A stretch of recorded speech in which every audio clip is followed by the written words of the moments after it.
币和躺平币背后欺诈敛财真相不断爆雷，国片担心洗币投资者抛币提现，强行规定锁币3年，洗币投资骗局暂告一段落。你看他这个骗了这么一步啊，韭菜也砍得也差不多了，那现在他还要再继续割不了了呀。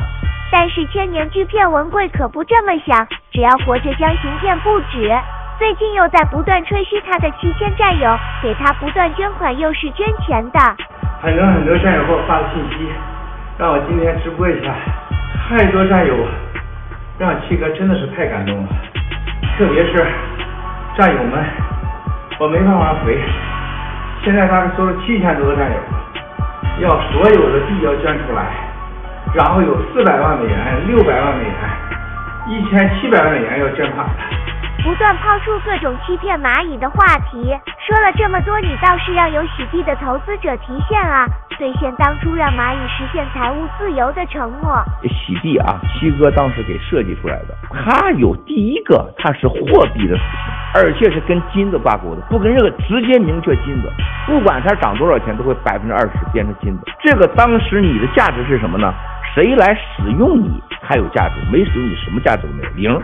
你提现谁都可以提现。我觉得好多人是真相信，因为文贵说的话他们都信，因为不然的话也不会掏钱。Q 妹，我把所有的房子证券房子都卖了，都投进去了，我捐法治基金，我捐了160万，不同的人全家捐了160万。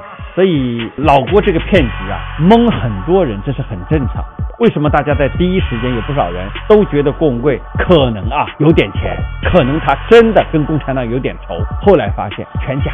我说的对不对，Q 妹？